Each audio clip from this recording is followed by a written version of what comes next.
ce qui va m'empêcher d'y aller, c'est que comme je suis un peu une bourrine, tu vois, si je le mets pas dans mon agenda, je vais me mettre à bourriner ma semaine et je vais m'auto-persuader que j'ai pas le temps. Ça, c'est l'excuse de base, genre, ouais, j'ai pas le temps. Ouais. Alors que si c'est bloqué, en plus, la muscu, c'est un conseil que je peux donner de trouver un binôme pour y aller. Donc, moi, je récupère une copine sur la route, on y va ensemble. Et du coup, c'est bloqué dans mon agenda. Je suis engagée auprès de ma pote. Et en plus, elle me fait y aller à 7h du matin parce qu'elle, après, elle a cours, tu vois, donc l'enfer sur terre. Et du coup, je suis obligée, quoi. Je vais pas à 7h du matin me réveiller pour lui dire, écoute, meuf, désolée, je viens pas, reste dehors, quoi. Bienvenue sur Chill, le podcast pour chiller où je vais à la rencontre d'entrepreneurs ambitieux qui mènent une vie saine. Je suis Brice de Feta Fitness, alias le maniaque des habitudes. Cette semaine, j'accueille Laura Besson. Laura est la fondatrice de Bien dans ta boîte. Elle accompagne les entrepreneurs dans leur bien-être au travail en se focalisant sur la psychologie positive pour résoudre les problématiques entrepreneuriales. Avec Laura, on a échangé sur la psychologie positive, savoir ce que c'est, les différences avec la pensée positive. On a également échangé sur son attirance pour les médecines holistiques et en particulier la médecine chinoise après avoir fait un BTS diététique. On parle également des sports qu'elle pratique et des raisons qui la poussent à en faire. Puis ensuite, on parle de la procrastination et de la psychologie qui se cache derrière tout ça. Elle développe un certain nombre de concepts et on discute ensemble de comment faire face à la procrastination et passer à l'action. D'ailleurs, en voulant citer l'expérience du chamallow, qui est très connu, je parle de Marshmallow. Je crois que j'ai un peu trop regardé How I Met Your Mother, parce que c'est une référence à Marshall, mais bon, c'est pas grave. Ensuite, on aborde également ses routines, et enfin sa passion pour les chevaux. Pensez à laisser un avis sur Apple Podcast, c'est ce qui m'aide le plus. Merci à tous et bonne écoute. Salut Laura, je suis très heureux de te recevoir sur le podcast. Merci à toi de m'avoir invité. Alors pour commencer, est-ce que tu peux présenter ton activité pour les auditeurs qui ne te connaîtraient pas ? Ouais. Alors moi je m'appelle Laura, du coup je suis la fondatrice de Bien dans ta boîte et donc concrètement j'accompagne les entrepreneurs dans leur bien-être au travail. De métier entre guillemets, je suis coach en psychologie positive. Donc, je me suis spécialisée sur ces deux aspects, la psychologie positive et les problématiques entrepreneuriales. Et du coup, Bien dans ta boîte, c'est une grosse partie sur le site de Bien dans ta boîte, du coup, avec un blog et un podcast et la partie, bien entendu, du coup, d'accompagnement en coaching. D'accord. Et est-ce que tu peux un petit peu définir ce que c'est la psychologie positive ? Oui, grand débat. Alors, la psychologie positive, c'est un courant de psychologie qui est né assez récemment. Alors, de toute façon, la psychologie, il faut quand même savoir qu'universitairement parlant, c'est pas une discipline qui est très vieille, ce qui emmène d'ailleurs beaucoup du coup de débats et de points sur lesquels on n'est pas d'accord. Et en tout cas, la psychologie positive, c'est un courant de psychologie et qu'il faut pas entendre au sens littéral de la chose. C'est-à-dire que par psychologie positive, on n'entend pas être positif tout le temps, la vie c'est cool, truc du hippie. Tu vois. Ça, c'est évidemment, c'est une réflexion que j'ai tout le temps. Donc, en fait, on va pas entendre positif dans ce sens-là. C'est même contradictoire, je vais t'expliquer ça après. Mais positif, on va dire au sens mathématique entre guillemets de la chose. C'est-à-dire que, en gros, c'est en contestation, si je peux dire ça comme ça, avec la psychologie classique à laquelle on est formé. C'est que au lieu de récupérer les patients ou les coachés quand ils sont à -10, -5, -3 et les ramener par des protocoles et des médicaments à 0, on veut leur faire développer des compétences positives pour qu'ils passent à +2, +5, +10 et que du coup, la première contrariété, échec dans la vie, etc., ils ne retombent pas systématiquement dans du négatif. Donc, il faut plus l'entendre sur ce plan-là. Et pourquoi je dis que c'est contradictoire ? Parce que, par exemple, en développement personnel, on parle beaucoup de pensée positive, ce genre de choses. Sauf que la psychologie positive, c'est certainement pas être positif tout le temps. Parce qu'être positif tout le temps, par définition, c'est pas être dans l'acceptation émotionnelle, tu vois. C'est que t'es en lutte émotionnelle sur quelque chose. Et la psychologie positive, par définition, c'est de ça passe en partie par l'acceptation émotionnelle de la chose. Donc il faut pas le voir du tout sur le sens ouais, positif, la vie c'est cool, machin, pas du tout. Les troubadours et compagnie. Non. Très bien, mais c'est beaucoup plus clair aussi dans mon esprit parce que je savais pas trop faire la différence et j'aime beaucoup là l'idée de développer des compétences là que tu disais. Ça me fait penser à ce que moi j'essaie d'enseigner aussi avec la nourriture, enfin et vraiment développer une compétence de bien manger et de faire le maximum, mais pareil de pas être dans la perfection, et c'est un peu pareil que d'être 100% dans la pensée positive quoi. Dans tous les cas, dans tous les cas, il y aura des jours des jours sans, tu y arriveras pas à manger ce que tu veux, et puis c'est très bien comme ça, tu vois. C'est de l'acceptation. D'ailleurs, dans la définition officielle, entre guillemets, de la psychologie positive, on parle du fonctionnement optimal des individus, des groupes et des institutions. Et du coup, il y a deux choses importantes, c'est que déjà, on est sur le fonctionnement optimal et pas sur le fonctionnement maximal. Donc, on ne cherche certainement pas à être au maximum tout le temps, etc. On cherche à accompagner les patients et les coachés à fonctionner dans les modalités, enfin, à trouver les modalités, pardon, dans lesquelles ils fonctionnent le mieux. Donc où il fonctionne de manière optimale. Et la deuxième chose sur cette définition, c'est le caractère non égocentrique de la psychologie positive, qui du coup fonctionne aussi sur la question du groupe et de l'institution, et donc qui va considérer l'individu en interindividuel et en intra-individuel. Est-ce que tu peux développer un peu là-dessus sur l'individu? C'est-à-dire qu'on va aussi, par exemple, si tu veux, dans les compétences positives, bon, il en existe une pléthore, je vais pas toutes les citer, mais on sera pas que sur de la compétence intrinsèque. On va être aussi sur, par exemple, l'altruisme, qui va être une compétence du coup dans le social entre guillemets. T'as toutes les compétences prosociales de toute façon, elle est toute seule. Donc voilà, c'est une psychologie aussi qui considère qu'en gros l'individu, pour être dans son fonctionnement optimal de bien-être, justement, ça ne peut pas passer que par lui et ça ne peut pas ne concerner que lui. D'accord. Je suis tout à fait d'accord. Je vais m'y mettre à cette psychologie positive. Non, c'est très intéressant.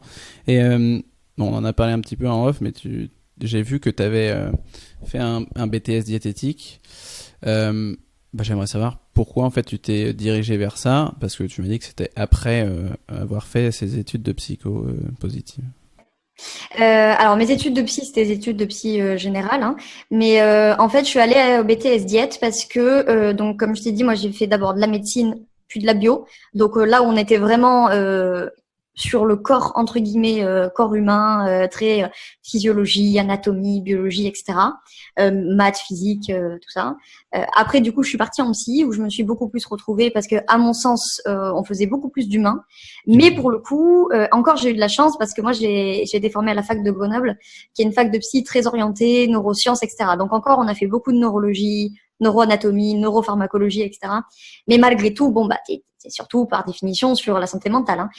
Donc après je me suis dit bon ok c'est super cool, mais il me manque un truc et en fait si tu veux, moi je cherchais à faire du lien parce que je comprenais pas comment on pouvait considérer un être humain sans la psyché et comment on pouvait considérer la psyché sans le corps humain. Donc après, je suis allée à la nutrition en me disant je vais arriver à faire du lien. Bon, pas plus que ça finalement, mais enfin pas dans le cursus dans lequel je me suis retrouvée. Ouais. Et c'est pour ça, comme je te disais, qu'aujourd'hui je vais sur des médecines qui, à mon sens, sont beaucoup plus holistiques parce que moi, ça me paraissait complètement déconnant de faire de la bio sans faire de la psy, de faire de la psy sans faire de la bio, ça n'avait pas. Oui, tout est lié quoi. Et est-ce que tu peux définir pour les auditeurs ce que tu entends par plus holistique et après qu'est-ce qui t'a intéressé du coup comme médecine? Ouais, alors sur la médecine holistique, j'entends une médecine qui d'une a une vision beaucoup plus globale. Je vais te prendre un exemple très concret parce que ça sera plus parlant. La question des acouphènes, par exemple, qui est une pathologie qui laisse un peu la médecine occidentale perplexe. Moi, ce que je peux reprocher, alors médecine occidentale, moi je veux pas rentrer dans le cliché de dire vilain médecin. Hein. Ils sont formidables et il y a plein de points sur lesquels ils sont de très loin imbattables. Mais par exemple sur ce genre de pathologie, toi tu débarques avec des acouphènes, et notre réflexe de médecine occidentale, ça va être de regarder les oreilles. Donc, ORL. Et éventuellement, si l'ORL dit il y a rien pour moi, on fera une IRM, mais on va éventuellement regarder la tête, les cervicales, tu vois. Par exemple, sur certaines médecines holistiques, en tout cas, je parlerai de la médecine chinoise parce que je les connais pas toutes. Les acouphènes, c'est souvent quelque chose qui est rattaché au foie ou au rein, tu vois.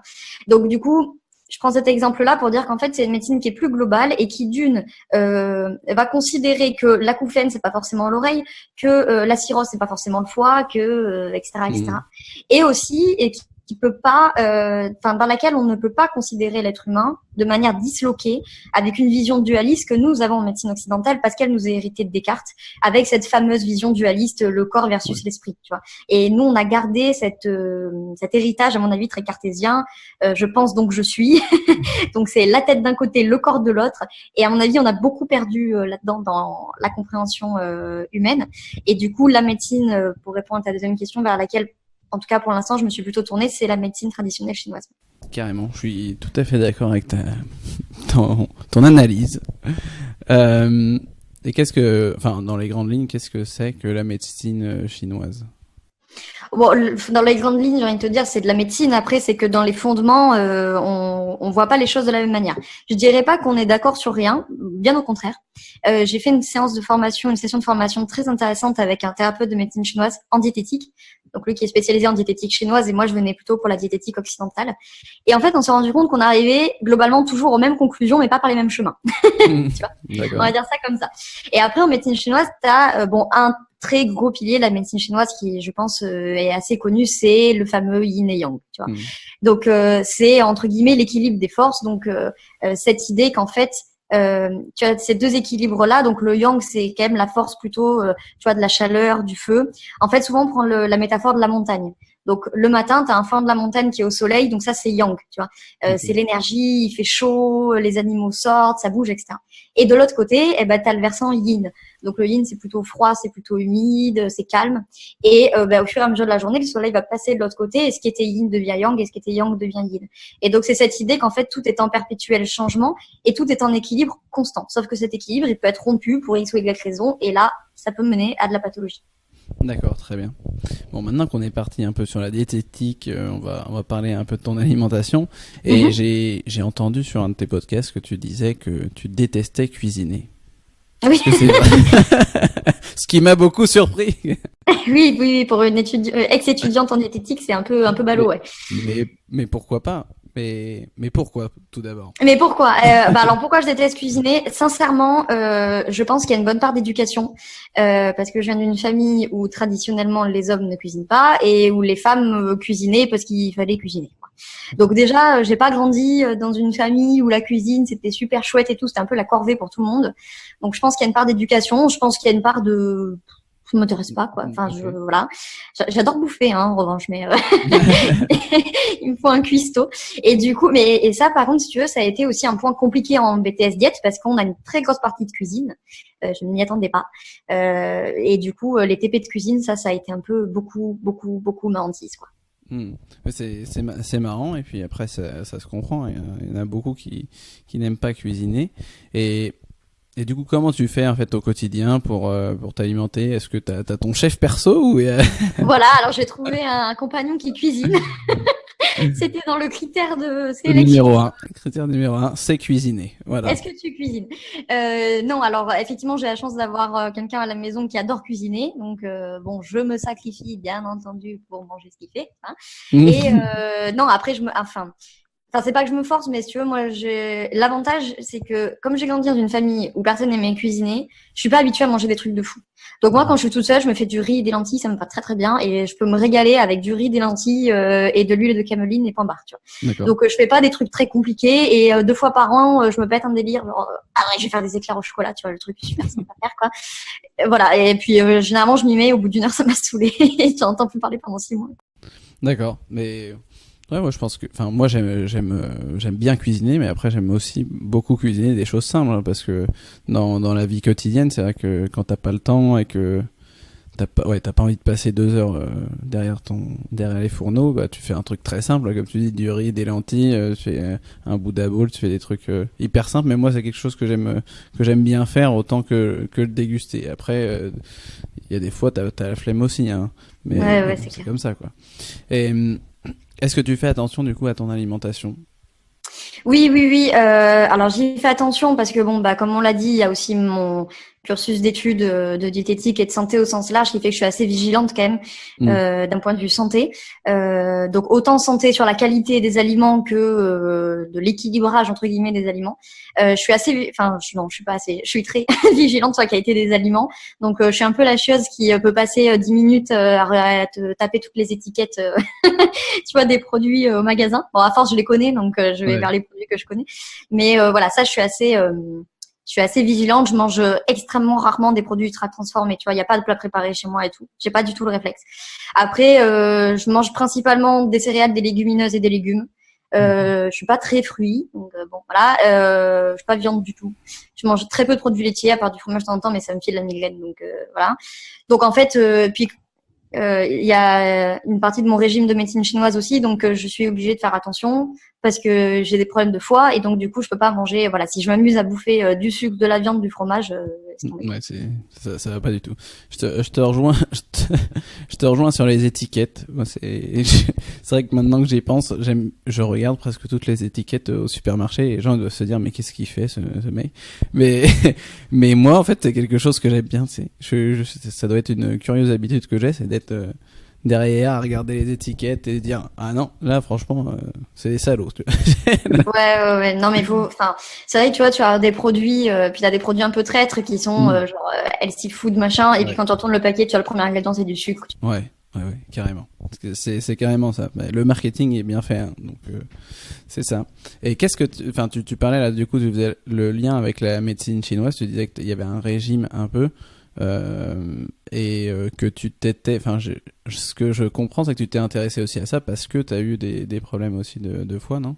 Ouais. En fait, si tu veux, pour te refaire l'historique en 2 minutes, parce que sinon c'est très long, j'ai toujours eu le foie un peu capricieux, c'est de famille.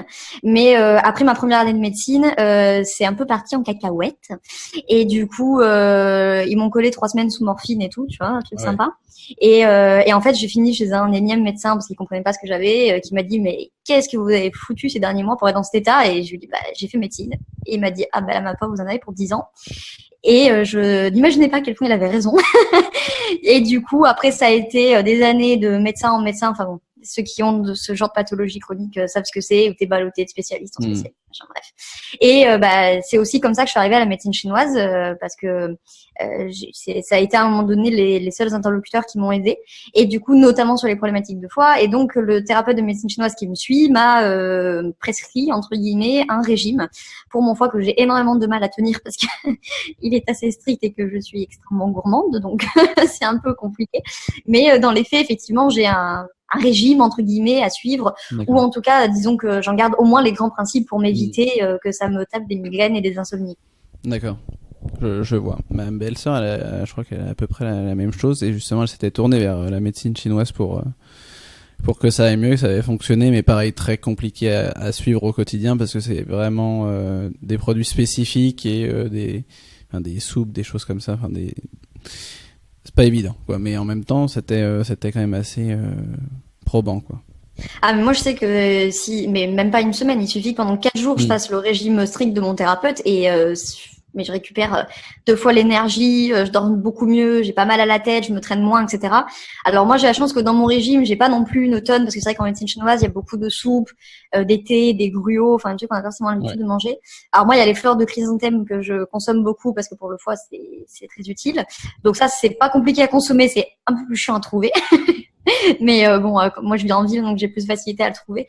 Après voilà, j'ai pas forcément des trucs complètement alambiqués, mais c'est plus que d'un point de vue social c'est compliqué, tu vois, parce que pas de dessert, légumineuses, légumes, rien de cru, rien de froid, pas de sucre, pas de produits laitiers, pas de viande, pas de machin. Enfin bon, donc si tu veux dans la vie sociale, enfin même pas vie sociale, juste dans ta vie de couple, c'est compliqué quoi. Donc c'est pour ça en fait que c'est compliqué à tenir, parce que c'est la vie avec l'autre je dis pas l'autre, je l'appelle pas ton copain, mais avec l'autre, que ça soit ton copain ou les autres, qui est compliqué et qui fait que tu t'arrives pas à tenir, ou c'est aussi parce que t'es gourmande les deux, j'avoue que pas de dessert, ça c'est compliqué.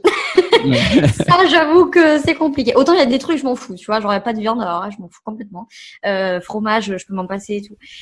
Dessert, j'avoue, c'est compliqué. Mais c'est plus que, tu vois, je comprends aussi que mon mec, il a pas forcément envie de se taper ce régime-là parce qu'il en a pas besoin.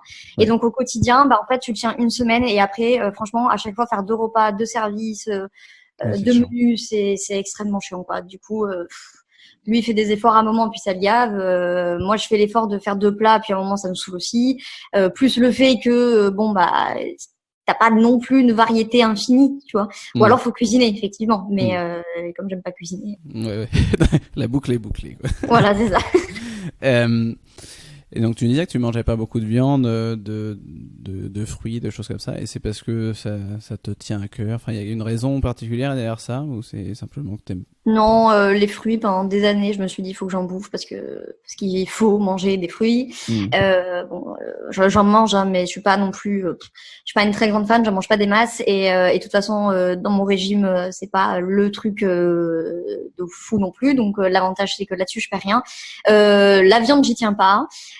Déjà par le goût, j'y tiens pas pour la cause animale, j'y tiens pas pour la cause écologique. Enfin bon, voilà. Après, j'ai aucun truc strict là-dessus. Maintenant, tu vois, par exemple, dans mon régime, la caille, c'est conseillé pour moi, tu vois. C'est un truc, bon, non, non, bestiole, non, quoi. D'accord. Mais voilà, c'est pas un truc pour moi qui est compliqué à retirer de mon alimentation. Ça me coûte pas. Alors que les Kinder. Ouais, t'as un petit penchant pour les Kinder, c'est ça? Ouais, chocolat. Et c'est tout ce qu'il faut pas pour mon foie, mais putain, le chocolat, c'est fou. C'est le chocolat en général ou oui, oui. Oui, toutes les formes, tout. Ouais, pas de problème. D'accord, donc du coup, ma prochaine question c'était est-ce que tu te lâches parfois, mais bon, je sais pas. Et quel plat, mais bon, c'est peut-être pas que burger. Quel plat. Burger, direct. Burger, des sushis aussi, mais si je devais en garder qu'un, ça serait les burgers. Et oui, je me lâche un peu trop et plus je vais être stressée, fatiguée et plus je vais avoir tendance à me lâcher, soit par commodité parce qu'allez, viens, c'est bon, on commande, voilà, soit pour se dire, allez, il me reste une journée et si j'ai fini mon truc ce soir, je bouffe des burgers. D'accord, je comprends. Ouais, donc burger et chocolat, pourquoi pas, quoi. Ouais, tout ce qu'il faut pour mon foie, quoi. Tu vois, du sucre, du sel, du gras, super, quoi. Bah, il faut arriver à se faire plaisir, mais après, il faut aussi arriver à maîtriser. Ouais, c'est ça. Ouais. Si mon thérapeute de médecine chinoise, il m'entend, il va faire un AVC. On lui dira pas. Bon, d'accord. Si on passe maintenant au sport que tu pratiques. Est-ce que tu pratiques des sports? Quel genre d'activité sportive? Ouais, alors moi je fais du cheval depuis toute petite, ça c'est la grande passion de ma vie. C'est pas celui que je pratique le plus depuis que je vis en ville parce que c'est pas évident.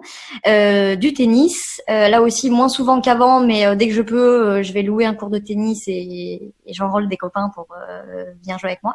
J'en ai fait en compétition quelques années, mais ça j'en fais plus. Je fais de la muscu en salle au moins 1 ou 2 fois par semaine, j'essaye. Du yoga à la maison et en cours de temps en temps.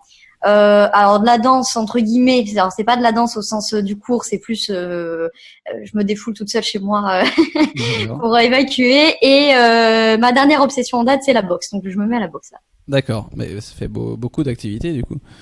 Mais c'est à quelle fréquence là? Tu nous as dit pour la musculation, mais pour les autres, tu dirais que c'est à quelle fréquence? Disons qu'on va dire une semaine classique, ça va être alors la salle au moins 1 fois, 2 quand j'y arrive, c'est vraiment top. Le yoga, ça dépend vraiment des moments. Autant j'arrive à le faire 4-5 fois, autant en ce moment je suis plus à 2, tu vois. La boxe, en fait, ce qui est compliqué à te répondre, c'est que à la maison, je vais le faire beaucoup plus, tu vois. Par exemple, boxe à la maison, je veux dire, tu mets une paire de gants, un sac de frappe, même un petit truc, forcément un truc de compète, tu vois. Je peux faire ça 1 demi-heure par jour, ça me prend pas un temps de fou. Après, aller en cours 1 fois par semaine, voilà. Okay. Donc, on va dire que il faut au moins chaque jour que j'ai au moins 10 ou 15 minutes à me défouler sur quelque chose. Ok, d'accord. Et donc pourquoi tu fais ça? Pour te défouler ou t'as d'autres choses derrière Alors l'équitation, ça je n'ai aucune explication, c'est extrêmement viscéral. Ça, je faisais du cheval sur l'accoudoir du fauteuil de mon papy quand j'étais petite, donc je ne sais pas d'où ça me vient, surtout qu'il n'y a pas beaucoup de cavaliers dans la famille, donc je sais pas d'où ça vient. Le tennis, ça m'est venu plus tard, je devais avoir 12 ans. Ça, c'est une grande passion pour moi, j'adore. Le yoga, à la base, je m'y suis mise pour canaliser mon stress. La boxe, je m'y suis mise pour défouler mon stress. Et d'une manière globale, en fait, je préfère les sports entre guillemets de force, tu vois. Hier, par exemple, on est allé au badminton, on a loué un terrain. J'aime bien, tu vois, ça me défoule, mais c'est un sport où il faut être quand même plutôt agile, rapide, et je suis moins à l'aise, tu vois. Par exemple, moi, tennis, typiquement, je joue fond de cours. Genre le truc où il faut taper fort et pas de rapidité. Voilà. Ok. Faut que ça tape. D'accord, du coup, en particulier pour se défouler, quoi, si je comprends bien. Ouais, ça me permet d'évacuer le stress, ça me permet déjà de faire autre chose. Et j'aime dans le sport, comme dans l'entrepreneuriat d'ailleurs, le dépassement de soi, en fait. Et voilà, il faut que dans le sport, il faut que je puisse évoluer. Alors pas par rapport aux autres, je m'en fous complètement, mais par rapport à moi-même. Par exemple, au cheval, qui est le sport que je fais depuis le plus longtemps, depuis petite. Forcément, dans chaque sport, t'as un palier de progression, tu vois, et à un moment où tu stagnes un peu et où t'as besoin de 2 fois plus d'efforts pour repartir. Et remonter en pente ascendante, tu vois. Et au cheval, je l'ai vécu ça plusieurs fois et c'est quelque chose qui était extrêmement frustrant pour moi, tu vois. D'accord, oui, je vois. Et est-ce que tu le notes quelque part dans ton agenda ou est-ce que c'est ancré en toi? Comment tu fais pour t'organiser? Alors pour m'organiser au quotidien, je bloque dans l'agenda parce que si c'est pas bloqué dans l'agenda, c'est même pas la peine. Je vais me trouver 40 excuses. En plus, c'est même pas des excuses que j'ai pas envie d'y aller, mais c'est juste tu sais, t'es pris dans ton truc et puis au final t'arrives vendredi midi, tu dis oh putain, je vais pas aller au J'ai sport. rien fait. Ouais. Voilà, j'ai rien fait, tu vois. Et alors là, septembre, octobre, c'est toujours des périodes de rush pour moi. Donc du coup, oui, mais tu comprends, j'ai pas le temps, faut que je fasse ci, faut que je fasse ça, machin. Donc c'est bloqué. Donc soit c'est des cours qui sont réservés, cours de tennis, etc. Et en quel cas, de toute façon, t'as ta réservation. Le piège pour moi, c'est la salle de sport. Parce que ça, c'est le fameux truc, tu payes l'abonnement puis t'y vas pas. Tu vois. Ouais. Donc ça, il faut que je le bloque dans mon agenda. Et le truc qui s'impose, c'est le cheval parce que j'ai moins l'occasion, comme je te disais, d'y aller vu que je vis en ville maintenant.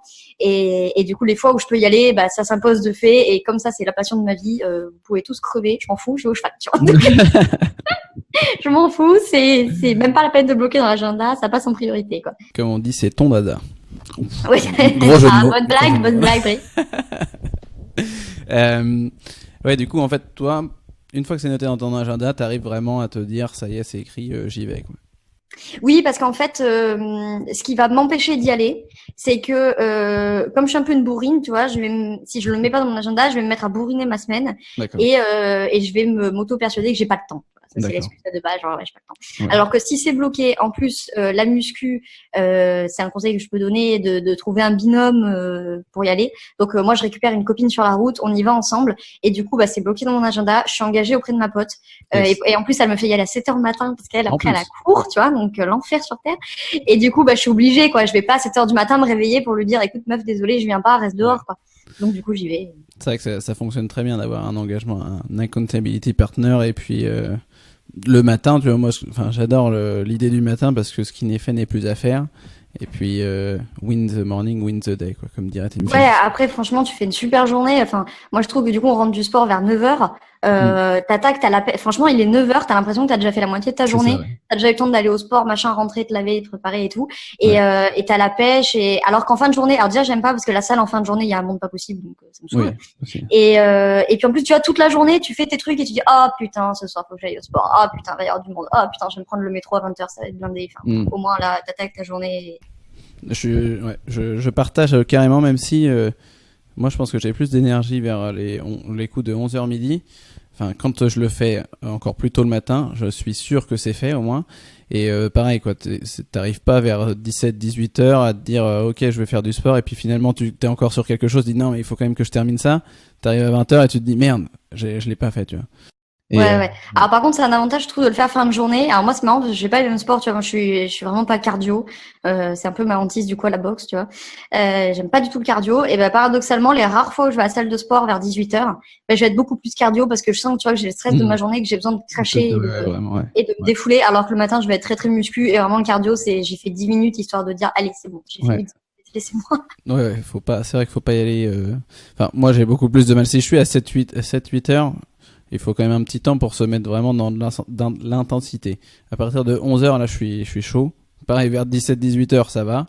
Et après, je fais pas. Vers 20h, moi, ça commence à être trop tard pour moi. C'est fini. Je suis plus là. Je suis plus là, non. Est-ce que tu as un sport que tu aimerais faire et que tu te refuses de faire aujourd'hui? Peut-être la danse en cours, entre guillemets, tu vois, parce que moi, j'adore danser. Mais j'en ai pas fait petite parce que petite ça me branchait pas. Puis bon, je faisais déjà du cheval, du tennis. Et du coup, ça c'est un truc effectivement depuis plusieurs années où je me dis il faudrait que je fasse de la danse, ça me plairait bien. Et où je me dis non, mais tu as l'air ridicule. Les nanas elles font ça depuis super longtemps, alors que c'est complètement con parce que t'as plein de cours adultes débutants, tu vois. Mais bon, je sais pas, c'est ma pensée limitante à deux balles. D'accord. Ça arrive, hein, c'est sûr. Et quel genre de danse du coup? Moi, je suis très salsa. Donc, voilà, après, voilà, comme je te disais, je danse chez moi et ça, c'est un truc obligatoire. C'est qu'il me faut au moins une fois par semaine ce que j'appelle mon concert, tu vois. Donc, je dis à mon mec, tu dégages, tu vas voir tes potes. Et maison, c'est musique et je fais n'importe quoi, je m'en fous, mais ça me... Ouais, d'accord, très bien. Et alors, salsa, et puis en début d'interview, tu as commencé à me parler un peu espagnol. Donc, du coup, pourquoi qu'est-ce qui se passe avec l'espagnol? Qu'est-ce qui se passe avec l'espagnol? Alors, j'ai beaucoup de familles au Mexique. Donc pas en Espagne, mais au Mexique. Et du coup, l'espagnol, c'est déjà au-delà d'être une langue que j'adore, il y a une culture effectivement importante chez nous, voilà, de la culture hispanophone, du coup plutôt au sens large, et mexicaine en l'occurrence. Et voilà. Et du coup, effectivement, j'ai aussi dans mes occupations à côté de l'entrepreneuriat mes cours d'espagnol. D'accord, très bien. D'accord, ceci explique cela, très bien. Est-ce que tu as développé une habitude particulière pour t'aider à aller au sport, au-delà d'avoir une amie que tu passes chercher pour aller à la salle de sport? Non, pas vraiment. Alors, des petits trucs à la con, tu vois, par exemple, le sac est prêt la veille, ce genre de trucs, parce que comme on y va à 7 heures, oui, c'est mieux. Ça peut, ouais, toute minute gagnée à cette heure-ci est utile. Après, je pense qu'il faut arrêter de croire que c'est une question de volonté. Tu vois, moi, je crois que le plus gros piège, c'est ça. Et mais pour le sport, pour l'alimentation et pour toutes les questions de productivité et de procrastination en général. Et c'est évidemment une question que j'ai souvent en coaching. Tu vois, c'est un des motifs récurrents de consultation en coaching, la procrastination. Alors moi, c'est pas sur le sport parce que c'est pas mon domaine, mais toi, tu dois l'avoir. Et je dis tout le temps, il faut arrêter de croire que l'être humain est capable de tout faire par la volonté. Et pourtant, c'était une convaincue de ça qui dit ça. Je sais pas si c'est français cette phrase, mais bon, peu importe. Et mais en réalité, quand tu étudies le cerveau humain, tu te rends compte qu'on est capable de très peu de choses par la volonté. Et que la volonté, c'est notre système de rationalisation qui est de dire ouais, je fais ça, je suis quelqu'un de déterminé, machin. Alors qu'en vérité, c'est juste que ton cerveau fait une ribambelle de calculs mathématiques et que c'est lui qui considère si le rapport coût-bénéfice va dans son sens ou non, tu vois. Donc je pense que c'est plus de trouver des moyens, entre guillemets, de hacker ce système de calcul, et que si on a tendance à se dire le matin, ouais, allez, c'est bon, le sport, j'y vais pas, machin, ça m'a saoulé, ça peut être de dire comment, la prochaine fois, je peux ne pas me retrouver dans cette situation, quel est le calcul qu'a fait mon cerveau, et que je pourrais biaiser pour ne pas me retrouver à cette heure du matin à dire, en fait, j'ai pas envie d'y aller, tu vois. Ouais, je te rejoins totalement là-dessus, parce que c'est vraiment sur ça que je travaille avec mes clients, c'est pareil. C'est vraiment pour moi ce que j'appelle mettre en place de bonnes habitudes, c'est ça. C'est ne plus compter en fait sur la volonté ou la motivation, parce que effectivement la volonté ça va, ça vient, et puis arriver surtout en fin de journée quand t'as eu beaucoup de décisions à prendre, des choses comme ça, enfin t'as plus beaucoup de volonté, et enfin c'est prouvé scientifiquement, tu me corriges si je me trompe, mais que la volonté, enfin les personnes qui réussissent le mieux, c'est pas parce qu'ils ont beaucoup plus de volonté, c'est juste parce qu'ils ont un environnement qui est beaucoup plus favorable, et ils sont moins soumis, par exemple si je parle de régime ou autre chose comme ça, sont moins soumis à la tentation. Et finalement, c'est pour ça qu'ils réussissent mieux, quoi. Moi, c'est pareil. Dans mon appartement, chez moi, j'ai pas vraiment de grosses tentations culinaires, enfin que des choses que j'aime bien, mais si tu me mets quand même des gâteaux, des trucs comme ça sous les yeux tous les jours, 24 heures sur 24, au bout d'un moment, je vais être énervé, peut-être je vais céder. Et c'est normal en fait. Ouais, non, mais la volonté, c'est un concept un peu trop surfait, je crois. Je sais pas si c'est français, là aussi, c'est peut-être notre héritage cartésien, je sais pas. Mais en tout cas, ouais, c'est un peu surfait, tu vois, sur la procrastination, que ce soit sur la productivité, sur le sport, sur l'alimentation, sur ce que tu veux. Concrètement, on a 4 facteurs principaux, et ça va être la balance émotionnelle. Donc ça, dans le sport, ça va compter, parce qu'évidemment que, je sais pas, à faire des pompes, ton cerveau, il est là, genre, ça pique. Bon. Donc du coup, alors la balance émotionnelle, elle est soit de la situation réelle, soit de la situation perçue. Tu vois, par exemple, une situation qui t'angoisse, admettons. Ouais. T'as la question de l'utilité perçue. Est-ce que ce que je fais, c'est utile ou non? T'as la question du délai entre l'effort et la récompense. Et le 4e point, c'est justement la capacité qui varie selon les gens, justement à l'effort et à ce délai-là. Et ce qu'on appelle la capacité à différer l'exgratification. Ouais. Et ça, par exemple, dans le sport, tu le retrouves en musculation. Par exemple, il faut beaucoup de temps pour avoir des résultats. Et donc, du coup, si tout de suite ton objectif c'est de ressembler à Schwarzenegger, forcément, c'est ton truc, il est trop loin et donc tu vas te décourager, tu vois. Par contre, il n'est pas faux de dire non plus que, d'après les études, en tout cas, dans les problématiques de procrastination, il y a la question de la personnalité. Et il y a des personnalités qui procrastinent plus que d'autres et qui ont plus de difficultés. Typiquement, les anxieux, généralement, ont plus de difficultés à se tenir à ce genre de truc. Les personnalités impulsives auront plus de difficultés par définition, puisque du coup, si elles sont impulsives, c'est que la valence négative des émotions leur est très importante. Donc du coup, si la valence est négative, tu as plus de chances de laisser tomber. Enfin bref, voilà. Donc il y a quand même une part de personnalité, mais en tout cas, je suis d'accord que c'est une mauvaise idée de se dire allez, je me mets au sport, je vais y aller tous les mercredis parce que j'ai envie d'y aller. Ouais, non mais ça tu vas avoir envie. Tant qu'il neige pas, tant qu'il pleut pas, tant que t'es pas fatigué, tant que machin. C'est vrai, tout à fait. Ça va fonctionner. Ça peut fonctionner quelques semaines, mais derrière tu pourras pas.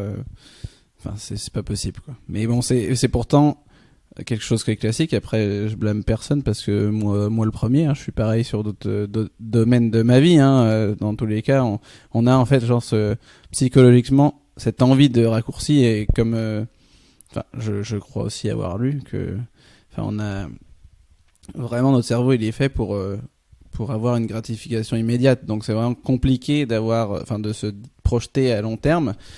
Et comme tu disais, il y a des personnalités qui sont plus enclines à le faire que d'autres.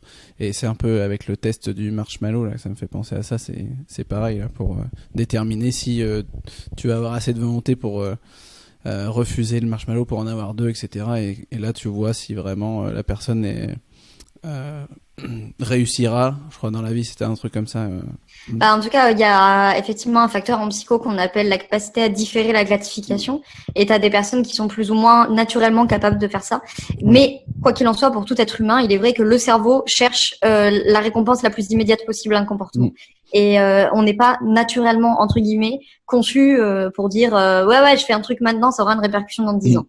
Oui, ça, carrément. Non. Si tu es capable de faire ça, c'est parce qu'il y a d'autres aspects. Tu vois, où ton cerveau dit bon, ok, ce point-là il m'emmerde, mais le calcul reste quand même en faveur du comportement, donc je vais le faire. Tu vois. Ouais, moi c'est ce que j'essaie de faire aussi avec mes clients, c'est-à-dire que tu as un objectif à long terme, mais il faut que tu arrives à court terme à avoir vraiment une notion de plaisir juste après avoir fait l'action, justement pour mettre en place une habitude et que vraiment que tu retires une satisfaction immédiate, même si c'est pas celle que tu veux à long terme, mais que sinon tu y arriveras pas. Si tu te dis ça me fait chier à chaque fois que je fais ça, tu fais que aller dans le mauvais sens, quoi. Donc il faut vraiment que tu t'ancres cette habitude avec une bonne c'est entre guillemets un bête conditionnement à la récompense et il faut le faire parce qu'à l'inverse, tu vois, tu peux avoir ça c'est quelque chose qui est assez pervers entre guillemets dans le fonctionnement cérébral, c'est que tu peux avoir un paquet de conditionnements positifs à faire des choses à la con, tu vois. Si par exemple je sais pas pourquoi aller au sport ça t'angoisserait, mais admettons, tu vois, aller à la salle de sport ça t'angoisse parce que y a plein de gens super musclés et toi t'as pas beaucoup d'estime de toi et tu te dis on va me juger, tout, tu vois. Si tu vas, tu dis allez je vais au sport et qu'au moment d'y aller t'es plein de rumination, d'angoisse et que tu laisses tomber, ça c'est un conditionnement positif. Alors pas positif au sens c'est cool encore une fois, mais positif au sens où ton cerveau ce qu'il va se dire c'est on a évité le pire pour aujourd'hui. Et donc la fois d'après, quand tu vas vouloir y aller, ton cerveau va dire attends. La dernière fois j'ai trouvé une super solution là qui m'a sauvé la vie, donc non cette fois on va pas retourner. Et du coup dans tous les phénomènes de procrastination, sport, alimentation, entrepreneuriat, ce que tu veux, tu peux avoir du conditionnement positif. Par exemple, on s'est rendu compte que t'as plein de gens qui attendent de la dernière minute pour faire leur boulot, donc ils procrastinent, tu vois. Mais en fait t'as une espèce de shoot d'adrénaline quand tu fais le travail au dernier moment parce que justement le délai entre ton travail et ta récompense il est hyper court et du coup ça va conditionner le cerveau à dire en fait je vais faire les choses à la dernière minute. Donc en fait tu peux sans le vouloir tu vas te conditionner à faire un truc qui te fait chier. Oui, carrément. Et puis quand tu fais ça en fait tu renforces encore en plus ton identité de procrastinateur et tout ça en fait. Parce que chaque décision que tu prends ça renforce ton identité et celle que tu veux être ou pas, quoi. Ouais, c'est clair, il y a un phénomène de métacognition, il y a des études qui montrent d'ailleurs dans certaines thérapies de procrastination, on pousse les gens à se considérer comme, pas à se considérer comme des procrastinateurs, mais à accepter l'idée qu'ils vont procrastiner. Et en fait, on se rend compte qu'à partir du moment où ils ont accepté le fait qu'ils allaient procrastiner, ils procrastinent plus. Ça, c'est intéressant. Parce qu'en fait, quand tu as une métacognition qui est de dire il faut pas procrastiner, et ben en fait, encore une fois, tu augmentes la valence émotionnelle négative, etc. Mais pour les gens qui nous écoutent, il y a une super vidéo sur la chaîne PsychoQuack, qui qui est une super chaîne YouTube d'ailleurs, et il a sorti une vidéo sur la procrastination il y a pas longtemps et il explique tout ça et c'est très intéressant. Je mettrai le lien parce que ça m'intéresse aussi de regarder ça. C'est des sujets qui m'intéressent beaucoup parce que quand on parle de peu importe de perte de poids, d'alimentation, de bien-être ou toi de coacher des entrepreneurs, enfin c'est tout ce qui est psychologique, c'est très intéressant parce que ça va pas sans quoi. Si on revient vite fait au sport, en quoi c'est important en fait pour toi de faire du sport? C'est important pour tout parce que, alors déjà pour ma gestion du stress, etc. Parce que il est très clair pour moi que moins j'y vais, moins ça va. C'est-à-dire que les semaines où j'arrive à faire toutes mes sessions, etc. Je dors beaucoup mieux, je stresse beaucoup moins, etc., etc. Et dès que je commence un peu à moins y aller, j'ai plus le moral, je relativise moins mes emmerdes, je dors moins bien. Moi, ça a beaucoup d'influence sur mon sommeil.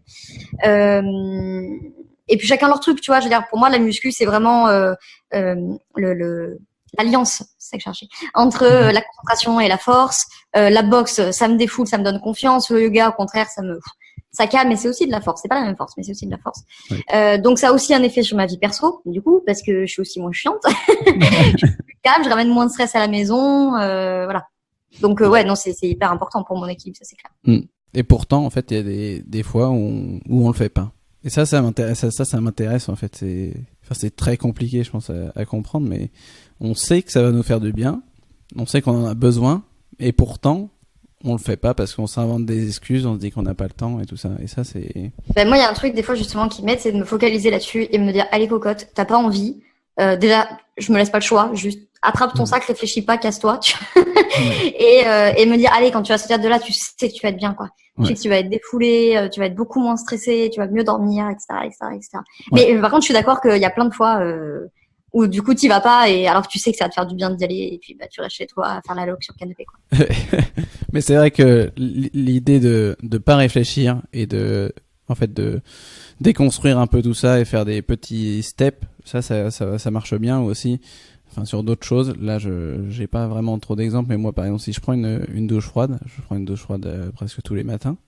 Tu vois, je sais que j'ai pas envie de le faire. Mais bon, en même temps, je me dis, c'est un challenge le matin. Après, je suis chaud, ça me réveille et tout. C'est une sorte d'accomplissement de soi, tu vois. Et ben, en fait, une technique que je fais, c'est que je mets le chrono, je dis, allez, 13-10 secondes dans tous les cas, tu vois. Et là, c'est pareil, tu réfléchis pas, tu te dis, c'est bon, j'y vais. Les 10 secondes sont passées, quoi. Mais la stratégie des petits pas, c'est un des piliers de la psychologie positive, en l'occurrence. La notion du plus petit pas possible, on appelle ça. Donc, on va demander au coaché, au patient, quel est le plus petit pas que vous puissiez faire en direction de votre objectif, même si vous paraît insignifiant, même si vous paraît ridicule. Et justement, dans la procrastination, ça t'aide parce qu'en fait, ça va justement réduire le délai entre l'effort et la récompense, tu vois.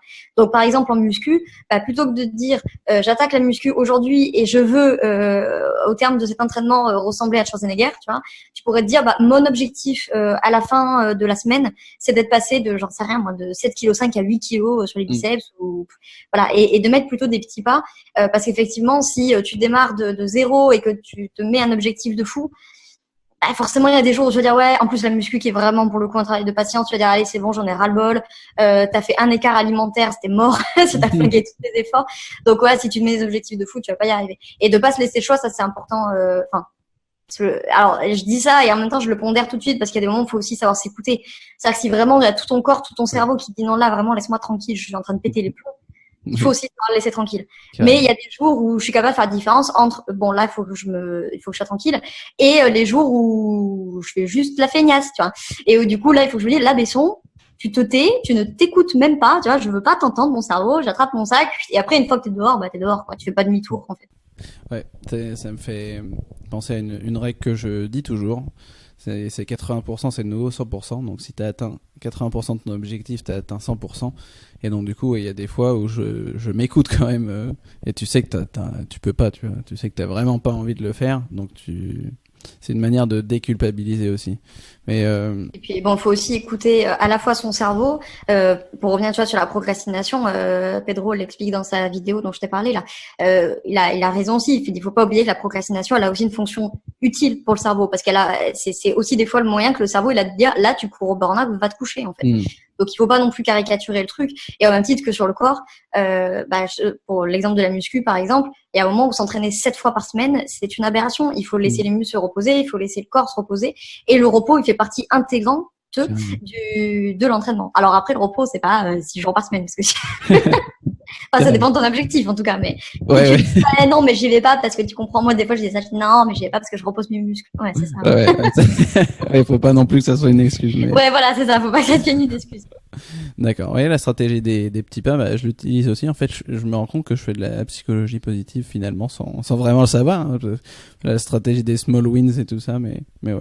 Mais c'est une psychologie qui est extrêmement pragmatique en fait. Hein, ouais. Donc, on la retrouve sur plein d'aspects. Je pense qu'elle a des aspects qui sont peut-être plus difficiles à mettre en place et peut-être moins évidents, surtout pour nous occidentaux. Je pense notamment à la capacité à s'ancrer dans l'instant présent, qui est pas toujours une bonne capacité chez un occidental parce qu'on est tout le temps en train de courir et de plus en plus on veut s'occuper. Tu vois, on ne supporte pas le silence, l'ennui, enfin, je plaide coupable la première, hein, donc voilà. Mais il y a des choses sur lesquelles c'est des petits trucs et astuces qu'on peut appliquer au quotidien et des fois qu'on fait, soit parce qu'on a la personnalité qui facilite ça. Je pense à la gratitude notamment. Il y a des gens qui sont extrêmement reconnaissants par nature ou parce qu'ils ont appris à l'être. Et la gratitude, c'est un gros pilier de la psychologie positive et c'est quelque chose de super simple à mettre en place qui nécessite pas d'avoir fait 10 ans de retraite en ashram, quoi. Carrément. Et dans tes pratiques sportives, est-ce que tu aimes pratiquer les sports que tu fais? Ah ouais. Ah non, moi je fais jamais un truc qui me fait chier. J'ai aucune capacité à faire un truc qui me fait chier. Ou encore une fois, je vais le faire 2-3 semaines parce que j'ai la volonté entre guillemets. Et puis ça va foutre le camp. Donc clairement, il faut trouver un sport qu'on aime faire. Et puis il y a des moments, je dirais le début de l'année 2019, la muscu, ça me saoulait. Franchement, ça faisait 5 ans que j'en faisais, j'en avais ras-le-bol. Là, tu vois, j'ai de nouveau envie d'y aller. Et ce qui m'a justement aussi motivé à me remettre, c'est de voir que je perdais tout ce que j'avais travaillé. Tu vois, que je perdais en muscles et tout. Et je me disais, putain, chier, j'ai passé X mois, voilà. Et en plus, c'est hyper sadique comme sport parce que tu perds tellement vite, alors que c'est tellement lent à acquérir. Et genre, tu retournes à la salle de sport et tête, et putain, je m'étais à 30 kilos, je suis à 5. Qu'est-ce qui se passe, quoi? Et tu perds beaucoup plus vite que ce que tu prends. Mais voilà, il y a aussi des périodes où j'ai plus envie parce que le seul truc qui m'a jamais quitté, c'était le cheval parce que ça c'est le truc de ma vie. Mais il y a le yoga, il y a eu des périodes où j'en avais ras-le-bol et puis j'ai ras-le-bol quoi. Ouais, j'en ai ras-le-bol, plutôt en français on dit. Et puis voilà, et si j'ai pas envie, c'est peut-être aussi à ce moment-là que mon corps il me dit là j'ai besoin d'autre chose, j'ai peut-être besoin de plus de force ou j'ai peut-être besoin d'un truc qui me défoule plus que du yoga ou j'ai fait une overdose et puis ça reviendra quoi. Très bien. Et quel conseil tu donnerais à un entrepreneur qui voudrait se mettre au sport ou changer son alimentation? Alors sur le sport, comme je te disais, avoir un binôme. Ça, je pense que c'est un bon truc. Enfin, un binôme ou un groupe, peu importe. Mais pour se motiver, ça permet aussi d'avoir une espèce d'obligation entre guillemets. Faire un sport qu'on aime, comme on vient de le dire. Et pas faire le sport. Alors moi j'ai toujours eu soit le sport à la mode, c'est-à-dire en ce moment fitness, crossfit et yoga. Donc je veux dire à un moment si t'aimes pas le crossfit, fais pas du crossfit. C'est pas parce que Thibaut InShape il fait du crossfit qu'il faut tout le monde faire ça, tu vois. Premièrement et deuxièmement, sinon c'était les sports à faire entre guillemets. Je pense à la course à pied notamment, qui est toujours le truc il faut aller courir. Moi j'ai essayé toute ma vie de courir. Franchement, je suis nulle à chier en course à pied. J'aime pas ça. J'ai essayé parce que j'ai un frère marathonien, donc je me suis dit il devait y avoir un truc dans les gènes entre lui et moi, mais pas du tout. Lui, il fait que des sports d'endurance, du vélo, de la course à pied. Moi, ça me saoule. Donc, faire un sport qu'on aime et pas le sport à la mode ou le sport qu'il faut faire, entre guillemets. Comme je disais, arrêtez de croire que c'est de la volonté. C'est pas de la volonté. À la limite, la volonté, ça permet de démarrer, tu vois, mais je crois que c'est Yeza qui disait ça d'ailleurs dans ton podcast. Et je suis absolument d'accord avec ça. Et sur le plan alimentaire, alors ça, je sais que c'est pas facile, mais bien se renseigner. Et ça, je sais que c'est pas ça parce qu'on entend vraiment tout et n'importe quoi, avec plein de choses qui se contredisent. Donc, je sais que franchement, c'est pas évident. Mais bien se renseigner. Éventuellement, si on n'a pas envie de se faire chier à se taper 45 heures de vidéos YouTube ou je ne sais quoi, c'est se référer à un professionnel de santé en qui on a confiance, que ce soit de la médecine occidentale, ayurvédique, chinoise, ce que vous voulez, je m'en fous. Mais et trouver un régime alimentaire qui nous convienne à nous et ne pas rentrer dans un truc de restriction. Et là encore, attention avec les modes, genre voilà, il faut manger ça parce que c'est à la mode, il faut pas manger ça parce que c'est à la mode, on s'en fout de la mode. Ouais, c'est vrai. T'as raison de dire qu'il faut faire attention aux modes parce que on est vachement attiré par la nouveauté, enfin moi le premier. Et il y a beaucoup de... Enfin, ça va être des nouveaux régimes, des trucs comme ça qui vont interdire des aliments et finalement, en fait, ça sert à rien, quoi. Après, je pense qu'il faut prendre un peu de tout et faire ce qu'on aime. Après, t'as toujours des grands principes quand même qui sont pas compliqués à comprendre. Que si tu manges hyper transformé et que tu manges pas de légumes et tout ça, bon bah ça va pas fonctionner pour toi. Et que si tu manges beaucoup de légumes, des aliments qui sont non transformés et que t'as assez de protéines et tout ça, ça va fonctionner, quoi. Ouais, mais c'est comme tu dis, c'est à la fois il y a quelques grands principes qui, je sais pas si ça tombe sous le sens, mais en tout cas qu'on répète. Alors après, je pense que toi, moi, on est sensibilisé, donc on a l'impression qu'on le répète tout le temps. Mais tu vois, une fois en consultation à l'hôpital, j'ai maman qui vient avec un petit bébé, hein, devant 6 ou 7 mois le petit, hein, et il avait les gencives toutes nécrosées. Et le dentiste est resté un peu sceptique, quoi. Et en fait, dans la consultation, on se rend compte avec ma maîtresse de stage qu'en fait, la maman lui donne du coca dans le biberon pour le calmer. Ah oui. Donc, tu vois, le petit, il a 7 mois et il est shooté à 1 ou 2 biberons de coca. Et toi, tu te dis, mais putain, mais c'est pas possible, quoi. Et qu'est-ce que tu fais? Et en fait, des choses qui, pour nous, paraissent évidentes parce qu'en fait, on l'a étudié, parce qu'on le répète toute la journée. Là, c'est pas forcément évident pour tout le monde. Et effectivement, il y a des règles de base, effectivement, de manger le moins transformé possible, voire pas du tout si c'est possible. Après, je sais que des fois, c'est compliqué. Et favoriser tous les aliments bruts, les légumes, bien entendu. Moi, je dirais plutôt, effectivement, céréales, légumineuses, donc le riz, lentilles, fèves, ce que vous voulez. Limiter les sucres, etc., etc. Mais bon, tu vois, le problème, c'est que tu as des modes. Dans les années 80, on a fait du gras l'ennemi public numéro 1. Donc, moi, quand j'étais en diète à l'hôpital, il a fallu refaire tout d'explications pour dire, bah non, il y a gras et gras, en fait, quoi. Il y a un moment, t'as des graisses saturées, t'as des graisses insaturées. Et donc, non, l'huile de colza, vous pouvez la prendre, l'huile d'olive, vous pouvez la prendre, l'avocat, vous pouvez le prendre. Mais pareil, quand je dis avocat, je dis pas de le céder à la mode et de bouffer 14 avocats par jour avec des œufs mollets, quoi. Ouais. On me dit, oui, mais l'avocat, c'est bon. Oui, d'accord, mais à un moment, ça reste gras quand même. Puis l'œuf, il y a aussi du cholestérol. Donc, moi, je crois, bon, ça, c'est la déformation de médecine chinoise, mais je crois que tout est question de pondération. Moi, je crois que quand on mange avec pondération, un peu de tout, sauf si y a des revendications idéologiques et ou religieuses ou des contre-indications médicales, bien entendu. Mais sinon, si tu manges un peu de tout avec en priorité des aliments bruts, légumes, céréales, légumineuses, il n'y a pas de raison que ça tourne mal, quoi. Avec Laura, c'est avec pondération et non modération. Non, mais parce que je veux dire, à l'inverse, les légumes, c'est très bon. Mais je veux dire, à un moment, si tu te nourris que de courgettes et de concombres. Oui, ça va pas aller. C'est pas terrible. C'est pas assez. À l'inverse, ça, c'est un truc, tu vois, qui laisse sceptique la cartésienne en moi. Mon thérapeute de médecine chinoise, en l'occurrence, pendant 10 ans, il ne s'est nourri que de riz. Que de riz et thé vert, tu vois. Et ça a interpellé évidemment des médecins qui lui ont fait passer des scanners, des IRM, des prises de sang, etc. En disant, mais c'est pas possible. Forcément, le mec, il est carencé, tu vois. Et en fait, pas du tout. Non. Il était pas carencé. Donc c'est vrai que moi, ça m'échappe, hein. Former la médecine occidentale, ça m'échappe. Mais il y a aussi des personnes qui pensent qu'à partir du moment où, lui, il serait là, il dirait, du moment qu'énergétiquement, tout fonctionne, que le feu digestif, comme on dit en médecine chinoise, est suffisant et que les fonctions énergétiques sont équilibrées, le corps, il s'adapte. En fait, il a des capacités à s'auto-soigner en réalité. Hein. Mais par contre, il peut y avoir des déséquilibres biochimiques ou énergétiques ou psychiques, bien entendu. Et là, ça peut foutre le bazar. Effectivement. D'accord. Si on passe maintenant à tes routines, est-ce que tu as des routines ? Alors ça c'est la question quand tu me les as envoyées où je me suis dit bon, est-ce que je fais genre morning routine, tu vois. Donc non, je vais pas faire genre. J'ai essayé plein de fois parce que ça aussi c'est ce genre de truc à la mode, tu vois. Comme la bouffe et le sport, ça a été la mode, morning routine, machin. Donc pas du tout. Alors dans les faits, en fait, je fais 99% du temps la même chose, mais je le fais pas parce qu'il faut le faire, tu vois. C'est juste que je le fais parce qu'en fait, le premier truc que je fais en me levant, bon, à part boire un verre d'eau, pipi, machin, c'est bouffer. Parce que moi, tant que j'ai pas mangé, il peut rien se passer, tu vois. Il y a des gens, c'est le café. Moi, je mange d'abord. Donc, en fait, la routine le matin, c'est manger devant les actualités politiques, en l'occurrence. Et après, je me mets en route. Mais il me faut au moins une demi-heure tranquille. En plus, à la maison, je suis toujours la première à me lever. Donc, c'est le moment calme. Je veux pas de mail. Vous ne m'appelez pas. Je mange. Je regarde les actualités politiques. Je rattrape les émissions que j'ai loupées, etc. Et après, je m'en route. Donc, j'ai une routine entre guillemets par défaut, mais je l'ai pas instaurée pour ça.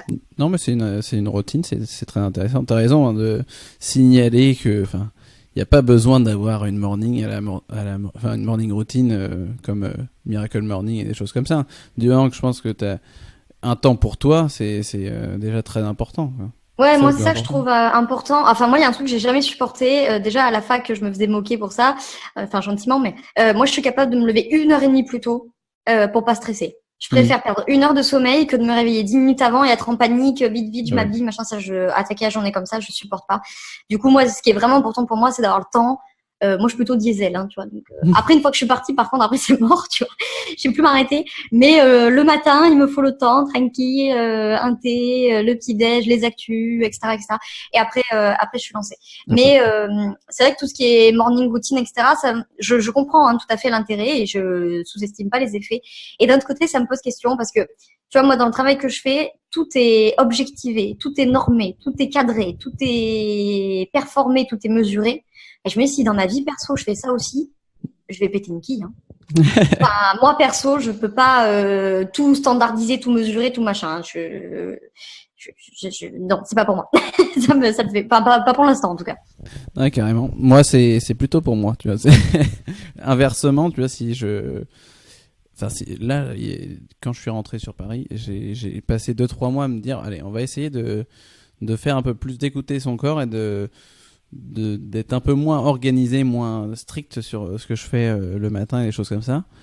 Et vraiment, j'arrivais pas, quoi. C'est vraiment, j'arrivais pas à être productif derrière, quoi. Et j'étais frustré derrière. Je me disais, mais j'ai rien fait de bien et tout ça, tu vois. Et de remettre un cadre, moi, il me faut vraiment que ça soit cadré et que je puisse, enfin, toi, que ça soit ouais, routinier, quoi, limite. Mais en fait, dans la routine, ce que j'aime bien, c'est que t'as un cadre et après, je trouve que tu peux jouer avec et que tu peux être un peu plus flexible. C'est-à-dire que si tu te dis je dois faire du sport le matin, tu vas pas faire automatiquement les mêmes exercices le matin. Tu peux faire un coup du yoga, tu peux faire d'autres choses derrière. Tu vois, c'est vraiment d'avoir des blocs qui sont plutôt définis et derrière après je fais ce que je veux dedans, mais c'est très important en tout cas comme toi d'ailleurs de prendre du temps avant de commencer ma journée. Moi je peux pas non plus me lever 10 minutes plus tard travailler, ça c'est impossible. C'est vraiment une demi-heure, c'est déjà pas beaucoup, tu vois. Après, je pense qu'il y a aussi peut-être une partie d'éducation et de vie. Moi, je sais qu'avec ma vie, c'est compliqué pour moi d'avoir des routines le matin ou le soir parce qu'en fait, j'ai jamais une journée qui ressemble à l'autre. Tu vois, ce matin, j'étais chez moi. Demain matin, je suis en coaching. Mercredi matin, je donne un cours. Jeudi matin, je suis en coaching à 5h30 du mat. Vendredi matin, je prends le train. Enfin bon, moi, si je mets des routines, c'est vraiment la merde. Et le soir, pareil, un coup, je suis à la maison, un coup, je suis en networking, un coup, je vois des copains. Donc, je suis pas très voilà. Et j'ai une famille d'entrepreneurs avec qui du coup a eu ces problématiques là aussi. Donc on n'a pas eu l'habitude de ça parce que mes parents ils rentraient à 19h comme à 21h, ils partaient à 7h comme à 9. Bon donc je pense que j'ai plutôt l'habitude d'improviser. Un coaching à 5h30, Ouais, bah en fait le coaching il attaque c'est QFD, le coaching attaque à 7h. Je me lève 1h30 avant. Bon le réveil c'est à 5h30 mais me lève à 6h. Pas déjà. Ça pareil avant, je sais pas comment je faisais. Fut un temps, ça sonnait, tac, je me levais. Tu vois. Maintenant il faut là 2 minutes. Tu vois. Et après, ça me laisse environ 1 heure pour me lever. Et puis surtout à cette heure-ci, hein. Me lever, manger, me réveiller. Et puis en plus, j'ai pas envie d'attaquer un coaching avec la tête dans le ventre. C'est pas possible, quoi. Ouais. Donc du coup, pareil, je me laisse 1 heure. Alors là, j'avoue que les actualités politiques à 5h30, j'ai un peu moins le courage. Mais j'en sais rien, une vidéo YouTube, lire un bouquin. Peu importe, mais voilà, pas attaquer. Moi, je peux pas me lever à 7h moins quart, attaquer un coaching à 7h, hein, c'est pas possible. Et c'est pas cool non plus pour ma coachée, quoi. Oui, je pense. Et donc, tu parlais du Miracle Morning et un peu de la tendance, et que tu avais testé ça. Qu'est-ce qui t'a plu et qu'est-ce qui t'a pas plu dedans? Ce qui m'a plu, j'ai envie de dire, pas grand-chose. En fait, je m'étais plutôt mise parce que, tu vois, il y avait plein de trucs dessus, c'est absolument formidable. Alors si, il y a un truc par contre qui me plaît dans Miracle Morning, c'est que dans le truc initial, entre guillemets, on se lève très tôt. Et ça, par contre, j'adore me lever très tôt. Alors, autant ma coachée, si elle m'écoute et qu'elle se reconnaît, je l'aime quand même, hein, mais qui me fait me lever à 5h30, j'avoue que le matin, je lui râle un peu dessus. Mais après, je suis super contente parce que du coup, on termine le coaching à 9h et à 9h, j'ai petit déjeuner, j'ai fait ma routine, j'ai fait mon coaching, machin. Et ça, j'adore. Moi, me lever super tôt, je trouve ça trop cool. J'ai l'impression de faire 2 journées en une, c'est génial. Tu vois. Donc ça, dans la morning routine, j'aimais bien. Après, le problème, c'est que moi, le sport le matin, alors si, quand je vais à la salle, mais genre, tu sais, j'ai essayé de faire mes salutations au soleil, le yoga le matin et tout. C'est insupportable, t'es hyper raide, t'as mal partout, tu peux rien faire. Bon, donc ça m'a saoulé. Sport, je sais pas, je vais faire de la boxe, corde à sauter, taper dans le sac, c'est-à-dire sur mon immeuble, ils vont me dégager, quoi. En fait, je vais perdre mon appartement, ça fait trop de bruit. Donc, ça c'est mort. La muscu, je peux le faire, mais tous les matins, ça prend quand même 2h30 d'aller à la muscu, le temps d'y aller, faire ton truc, rentrer, etc. Donc c'est pas pratique. Bref, voilà. La partie écriture, alors autant je le fais le soir, autant le matin. Non, pas mon truc. Alors ça, je pense qu'à la limite, c'est peut-être l'habitude que j'aurais pu, à force de volonté, un truc, mais arriver un peu à ancrer et tout. Mais non, pas mon truc. Et puis ça me gonflait, si tu veux, de me dire, alors il faut que je fasse ça, et puis ça, et puis ça, et puis ça, parce que j'ai pas envie. En fait, si tu veux, je me dis que j'ai tellement de contraintes. Enfin, je pense qu'il y a une part de personnalité aussi. Tu vois, moi, je suis quelqu'un d'assez impulsif et je suis quelqu'un qui réagit beaucoup, beaucoup à l'instinct. Tu vois, donc j'ai beaucoup de mal à me dire, je fais ça alors que ça me parle pas, quoi. Tu vois. Et surtout dans la journée, j'ai tellement de contraintes parce que, comme tout le monde, bien entendu, le boulot, la maison, etc. Déjà sur le boulot, je suis un peu psychopathe parce que c'est ma déformation de coaching. Donc du coup, j'ai déjà beaucoup d'objectifs. Il faut faire ci, il faut faire ça, il faut être productif, rentable, compétent, performant. Que c'est bon, quoi. Le matin, laissez-moi une demi-heure à pas être performante. C'est moi tranquille, quoi. Carrément, je comprends totalement. Ouais, mais oui, effectivement, il y a des personnalités comme ça et pour qui limite en fait le fait d'avoir des routines ça les stresse plus qu'autre chose, et moi des personnalités plutôt comme moi qui ça me rassure plus, tu vois. Oui, non mais complètement, et au même titre que alors quand je dis psychorigide, faut pas du tout le prendre mal, c'est pas au sens clinique de la chose, mais il y a des personnalités qui ont besoin plutôt de rigidité, de cadre, de routine, etc. Et t'as des gens qui fonctionnent très très mal là-dedans. Et pour reboucler avec ce qu'on disait au tout début sur la psy positive, quand je dis trouver les modalités dans lesquelles on fonctionne le mieux, ça je me tue à le dire à mes coachés, c'est trouver les trucs dans lesquels vous fonctionnez bien, et pas encore une fois le truc à la mode ou la copine à qui je veux ressembler ou le mec qui m'a dit que il fallait faire comme ça, etc. Moi les routines, en tout cas le matin, ça ne me convient pas. Voilà, c'est pas un truc dans lequel je fonctionne, alors que paradoxalement, je vais fonctionner 3 fois mieux dans un truc qui est pas cadré, donc très bien, tu vois. Mais au même titre que les rares fois où j'ai bossé en salarié, mais pour moi c'était un enfer, quoi. Mais de fait d'avoir un cadre et des heures et tu fais ci et tu fais ça et pas comme ci, pas comme ça et pas cette heure-ci, pas cette heure-là. Et moi, mon cerveau, laisse-moi tranquille. Quoi, il dit, mais laisse-moi, genre, j'ai envie de le faire maintenant. Comme mon agenda, moi, c'est un truc qui change tout le temps parce que je le prévois pour la semaine. Et finalement, je vais faire le matin ce que j'avais prévu l'après-midi parce que juste, je me dis, j'ai envie de le faire maintenant. Pourquoi tu veux que je m'emmerde à le faire cet après-midi alors que je peux le faire maintenant que j'ai envie de le faire maintenant? Fais-le maintenant, point barre, basta. L'essentiel, c'est que ce soit fait à la fin de la journée, quoi. Ouais, t'as raison. Je te rejoins sur ce point il faut que ça te fasse plaisir, et puis il faut que, dans tous les cas, tu fais ce que tu veux du moment que t'es productif et que ça fonctionne pour toi. Là. C'est clair. Trouver les modalités dans lesquelles on fonctionne le mieux. C'est ça. Il y a des gens qui fonctionnent très très bien là-dedans, mais comme tu as des gens qui fonctionnent très très bien en travail d'équipe, par exemple, moi je suis une ultra solitaire, je sais très bien que ça n'empêche pas qu'il y ait des choses sur lesquelles je vais bosser en équipe. Par contre, si on me demande un travail exigeant très rapidement, il faut que je le fasse toute seule parce que je vais le faire 10 fois plus vite qu'en équipe en fait. Et ça va me coûter 10 fois moins que de le faire toute seule qu'en équipe. Donc après il suffit.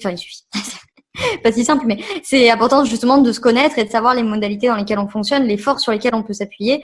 Et moi je sais que je peux travailler très très vite parce que je peux apprendre très vite. Par contre, je reconnais que je suis pas très douée pour travailler en équipe. Donc du coup, s'il y a des délais courts à tenir, c'est pas là qu'il faut que je me mette, quoi. D'accord. Au cours des 5 dernières années, quelle nouvelle croyance, attitude ou habitude a le plus amélioré ta vie ? C'est une question intéressante, ça. La première grande croyance, c'est plus une famille, entre guillemets, si tu as cette croyance, on n'est pas une en particulier. Ça me vient du bouddhisme, parce qu'en fait, je me suis initiée, un peu par hasard d'ailleurs, au bouddhisme après ma première année de médecine. Et ça, pour le coup, ça a complètement changé ma vision des choses, surtout pour la grande anxieuse pathologique que j'étais. Et notamment, alors bon, des grands principes que je pense tout un chacun peut connaître au bouddhisme, l'empathie, la bienveillance, etc. surtout apprendre à relativiser, apprendre, et ça c'était compliqué pour l'anxieuse que j'étais, apprendre que de toute façon rien n'était immuable à part le changement, que tout allait tout le temps changer. Ça a été compliqué pour moi de me faire à cette idée, mais maintenant je me suis faite. Du coup, je relativise beaucoup mieux les choses. La tolérance, bien entendu, ne pas mettre de l'ego de partout. Et notamment avec ceux qu'on aime, hein, bien entendu.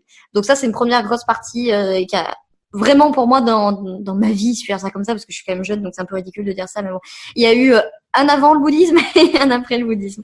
Et la deuxième grande croyance, attitude, c'est que j'ai compris que je pouvais faire tellement de choses si je passais de l'autre côté de la peur.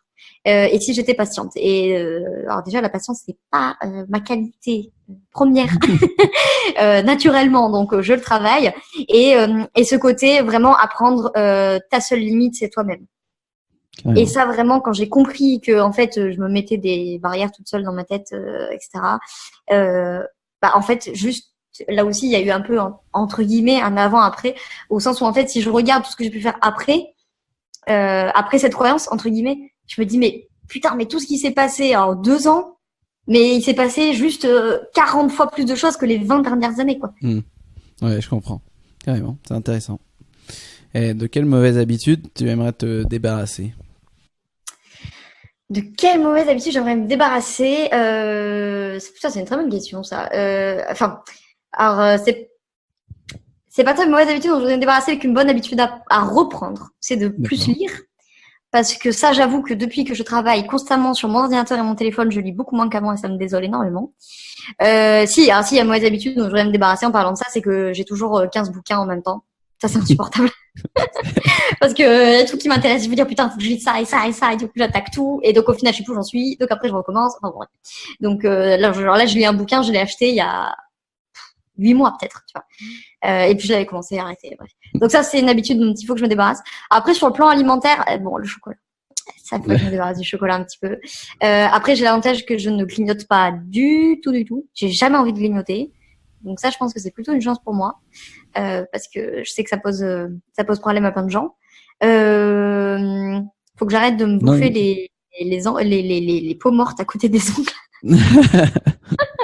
Bouffer les cuticules, parce que je passe ma vie à faire des manicures et qu'au final c'est tout moche parce que je me suis arraché les ongles. Écoute, j'ai pas un truc super glam à te raconter là. Non, mais c'est déjà pas mal. Il y a déjà beaucoup de choses, surtout sur la lecture. Je me reconnais aussi sur l'envie d'apprendre beaucoup de choses et d'acheter des nouveaux livres, d'en commencer un peu, d'autres pas. C'est compliqué ça. Hein. Ça c'est compliqué. Vraiment, j'essaie de me soigner de plus en plus. Non mais t'as envie d'apprendre. Tu te dis putain, ce livre il a l'air trop bien. Tu l'achètes. Tu le places quelque part, tu te dis je vais le lire, hein, t'inquiète pas. Ouais, putain, il y a celui-là aussi. Tu commences un autre livre. Et là, le pire, moi, c'est que j'ai trouvé maintenant, depuis 1 an, la bibliothèque municipale de Lyon, c'est des Lyonnais qui m'écoutent. L'abonnement à l'année, il coûte que dalle, je crois, c'est 45 €. Et que dalle. C'est abordable, tout du moins. Et du coup, c'est génial parce que tu peux emprunter jusqu'à 15 ou 20 livres en même temps. Sauf qu'en fait, au début, c'est devenu l'enfer de ma vie. Parce que du coup, je continue à acheter des bouquins. Plus, je vais à la bibliothèque, j'en loue, j'en commande 15. Et au final, bien entendu, t'as 3 semaines pour les lire. Donc, en 3 semaines, je lis pas les 15, ça va de soi. Donc, au final, je suis frustrée parce que j'ai pas tout lu. Enfin, bref. Et du coup, ouais, moi aussi, c'est pareil, j'adore apprendre. Et du coup, les gens proches de moi le savent généralement à l'anniversaire quand ils savent pas quoi me faire, c'est un chèque cadeau chez Gilbert Joseph, tu vois, à la librairie des étudiants où je fais une rasade de livres de psy et tout. Et après, alors moi je les commence quand même, je les place pas tout de suite, mais je commence et puis après j'en attaque un autre et puis j'ai des pages partout. Moi, ce que j'ai développé maintenant, c'est que je dis à ma copine, bon, là, tant que j'ai pas terminé ça ou telle formation, tu m'interdis d'acheter autre chose. Et donc, si on va par exemple à Gilbert Joseph ou un truc comme ça, il est bien celui-là, elle me dit, est-ce que t'as terminé l'autre ? Non, t'as pas fini. Ni non. Bon, ok, t'as raison. Mais moi aussi j'avais tenté de faire ça, mais le problème c'est que je l'écoute pas, donc. Ouais, ou alors en cachette, si tu vas tout seul, t'en achètes. Oui, c'est ça. Après j'ai autant de tout ça, je fais non, mais celui-là c'est pas pareil, c'est que j'en ai besoin pour le boulot, tu comprends, c'est vraiment urgent, voilà. Carrément, j'ai les mêmes problématiques. Est-ce que t'as une curieuse habitude ou une chose inhabituelle que tu adores ? Ouais, alors il y a le fait de danser toute seule comme une folle là, absolument nécessaire à ma santé mentale. Un truc inhabituel, enfin je sais pas si c'est inhabituel, mais j'ai regardé la série Desperate Housewives sans exagération, je pense au moins 25 fois. Ah ouais, du début à la fin? Les 8 saisons, je connais tout par cœur. Et quand j'ai préparé cette question, enfin quand j'ai un peu réfléchi, parce que je voulais pas attraper un truc débile, j'ai dit à mon copain justement, t'as pas une idée d'un truc, chose inhabituelle que je fais? Et il m'a regardé, il fait, bah tu fais tes ongles 2 fois par semaine. Voilà, donc apparemment c'est un truc bizarre. Je suis obsédée par mes ongles. C'est très très rare de me voir sans manucure. Voilà. D'accord. C'est une de mes névroses, voilà. C'est les ongles.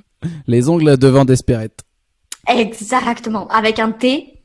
C'est génial. Ouais. Ça, c'est mon truc, tu vois. En toutes circonstances, il y a une merde dans ma vie. Je me dis, bon, situation de crise. Desperate Housewives, un thé vert, une manucure, et déjà, ça va mieux. T'as raison d'avoir des... je sais pas comment on a... Des protocoles. Ouais, des protocoles de Protocole crise. en cas de crise, quoi. T'as raison. C'est pas mal. Ouais, ça pourrait être aussi être une série, ça serait peut-être Malcolm, tu vois. Malcolm. Ah ouais, ok, ouais. J'adore aussi. Ouais, moi, dans ce registre-là, genre épisode de 20 minutes un peu comique, il y a Scrubs. Ouais, aussi. Mais, enfin, j'ai moins regardé, mais je vois, c'est pas mal quand même. C'est vrai. Eh bien, où est-ce que j'en suis dans mon interview, moi? T'arrives à la partie loisir, je crois. C'est ça. J'arrive ici. Bientôt, c'est Laura qui va poser les questions. Est-ce que tu veux que je prenne le relais, Brice? Si t'avais plus ton boulot demain, qu'est-ce que tu ferais de ta journée? Ça, c'est la question la plus facile de ton podcast. Je ferais du cheval. Du cheval toute la journée. Toute la journée, tout le temps. D'accord. Et aujourd'hui, qu'est-ce qui fait que t'en fais pas au plus? Alors là, tu es en train de me poser la grande question existentielle névrotique de ma vie. Parce que c'est une question que je me pose souvent et qui me tracasse un peu, tu vois. Parce que à chaque fois qu'on me pose une question de ce genre-là, soit dans une interview, soit entre potes, quoi, ou une dérivée de la tienne, tu vois, du type genre, si te restait que 10 ans à vivre, tu ferais quoi, tu vois. Bah, le premier truc qui me vient, c'est de dire, mais je ferais du cheval, en fait. Et du coup, c'est vrai que ça me questionne au quotidien parce que je me dis, mierda, j'adore ma vie, j'adore mon boulot, j'adore ce que je fais. Mais est-ce que je passe pas à côté de ma vie en étant loin de mes chevaux? Donc ça, c'est une évidence pour moi et ça l'a toujours été que je retournerai dans ma campagne vivre avec mes chevaux. Ça, je peux pas concevoir ma vie sans me lever le matin avec mes chiens et mes chevaux. Ça, c'est évident. Mais effectivement, ça me questionne au quotidien, tu vois. Me dire putain. Puis en plus, je pense que j'ai enfin, je pense pas, je suis sûre, j'ai beaucoup de pensées limitantes par rapport à ça parce que moi, j'ai grandi dans ce milieu-là. Donc, j'ai aussi vu la difficulté de vivre de ce milieu-là. Et autant d'un point de vue rentable que d'un point de vue psychologique, entre guillemets. Je veux dire, au bout d'un moment, si t'as pas un énorme haras avec beaucoup de fonds de roulement, c'est pas facile. Enfin, moi, la mono avec qui j'ai grandi, et j'adore, qui est une amie, elle vivait avec 600 € par mois. C'est l'angoisse tous les soirs de se dire, est-ce que j'aurai de quoi nourrir les chevaux demain? Est-ce que j'ai de quoi nourrir moi demain? Sauf que ta priorité, ça devient tes chevaux, etc., etc. Donc, du coup, je pense que j'ai beaucoup aussi de pensées limitantes et que je me suis beaucoup entendu ça dans ma vie. Du coup, maintenant, je me le fais entendre toute seule. Non, mais c'est une passion de laquelle on peut pas vivre, ou si t'as envie, tu vas galérer, etc., etc. Okay, donc bon, à voir ce que ça donnera à l'avenir. Mais en tout cas, ça c'est clair que je pourrais faire ça toutes mes journées. Et quand j'étais ado, mes étés, je travaillais chez mon père quand il fallait. Et dès que j'avais du temps libre, je travaillais au cheval et je faisais ça toute la journée et c'était génial. Eh bien, alors il faut que tu crois en toi. Tu vas monter un centre équestre. Peut-être qu'un jour je réfléchirai à un business model rentable. Enfin, que j'essaierai en tout cas d'avoir un business model rentable. Parce qu'en fait, je suis pas très j'ai pas forcément très envie d'un centre équestre, tu vois. J'ai pas forcément envie. Ça, c'est une qualité qui m'a fascinée chez beaucoup de moniteurs parce que quand t'as tes chevaux et que tu les aimes de tout ton cœur, et tu vois le côté centre équestre, ça me questionne un peu. De toute façon, le monde du cheval, déjà, moi, je suis anti-compétition. Je ne supporte pas la compétition. Enfin, les gens font ce qu'ils veulent, hein, mais moi, perso, c'est pas mon truc. Et c'est vraiment quelque chose qui me questionne. Et j'ai la chance d'avoir évolué dans un univers équestre qui était très tourné vers l'éthologie. Donc, on monte sans éperon, on monte sans arrachement, etc. Moi, je veux pas contraindre les chevaux dans un truc genre, en gros, moi, j'ai envie de monter à cheval, donc t'as qu'à te plier à mes envies, tu vois. Donc du coup, le côté centre équestre, bof. Ouais, d'accord. Donc, j'étais plus dans l'idée plutôt d'avoir un modèle peut-être pension, tu vois, quitte à côté avoir une activité, soit encore de coaching et ou de médecine chinoise quand je me serais formée à ça et que je pourrais consulter, et pourquoi pas à côté avoir de la pension et après répartir un pourcentage de montant quelconque entre les deux, tu vois. Ça Carrément. pourrait être peut-être un compromis. Oui, ça, en tout cas, c'est une bonne transition vers quelque chose qui te passionne encore plus, quoi. Ouais, et puis après, bon, j'avais pensé à plein de trucs, enfin, ça me trotte en tête. Très bonne blague. Après, c'est ton dada, ça me trotte. Alors, je vais te mettre le pied à l'étrier. Pour faire des blagues. Ah, ça y est, je suis partie là. Non, de concilier le coaching et le cheval. Et notamment, par exemple, bon, alors, sur les entrepreneurs, parce que je me suis spécialisée là-dessus, mais je me dis qu'il y aurait un truc super à faire. Parce que le cheval est un animal qui te renvoie tellement de tes émotions, etc. Et je pense qu'on pourrait avoir de jolis programmes, de jolies évolutions à coupler l'un avec l'autre. Après, c'est toujours compliqué. Ceux qui aiment les animaux le comprendront, je pense aisément. Quand tu aimes ton animal, que tu aimes ton gamin, puisque moi j'en suis complètement gaga. Genre là, j'ai ma chienne en fin de vie. Moi, je suis en burn-out pendant 35 ans. Je vous préviens. Hein. Ça va être la catastrophe quand elle va partir, cette chienne. Et donc là, par exemple, ton cheval, quand tu l'aimes de tout ton cœur et qu'il faut le confier à quelqu'un, forcément, qui débute et qui sait pas faire et qui met des coups dans la bouche, qui met des coups dans le dos, et toi, t'es là, tu dis, oh, aïe, mon bébé. Je comprends. C'est vrai. Alors, j'en suis tout ému. Non, je suis en train de réfléchir à un business model là parce que j'ai envie que ce cheval ne soit pas maltraité. Non, mais il faudrait que je m'y parle. En vrai, je m'étais déjà penchée parce que chez mes parents, on a beaucoup de terrain. Donc, j'avais pris rendez-vous à la mairie, etc. Et là, sentence à la mairie, terrain non constructible, zone inondable, zone agricole sensible. En résumé, je peux rien en faire d'autre que mon usage personnel, quoi. Donc déjà, bon, ça limite un peu parce que ça veut dire qu'il faut aller louer ou acheter aussi l'espace pour mettre tous ses chevaux, bien entendu. Ouais. Donc voilà, ça m'avait un peu cassé dans mon élan, mais bon, je désespère pas que d'une manière ou d'une autre, ça va intégrer ma vie, c'est obligé, parce que je pense que pour le coup, s'il y a bien un truc qui me ferait dire que je passe à côté de ma vie, c'est de me dire que j'ai pas fait de cheval de ma vie, quoi. Et donc, du coup, on en reparlera. Qu'est-ce que tu fais en dehors de ton travail ? Ouais, du coup, le sport, dont on a parlé, l'espagnol, du coup, on a vite parlé tout à l'heure. Donc ça, j'essaye. Là, tu vois, pour le coup, c'est un truc de ma sphère perso. Je me suis fixé des objectifs entre guillemets. Donc au minimum 45 minutes par semaine, parce que ça, c'est pareil. Pendant des années, je m'étais pas fixé d'objectifs et du coup, j'ai pas le temps, c'est pas la priorité. Machin. Bref, donc maintenant, c'est fixé comme ça. Je le fais généralement dimanche soir, mais voilà.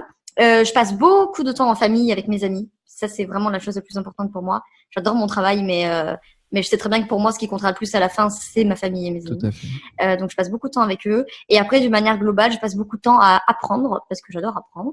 Donc, ça peut être, là, tu vois, après notre entretien, je vais goûter déjà, parce que bien sûr, il faut goûter.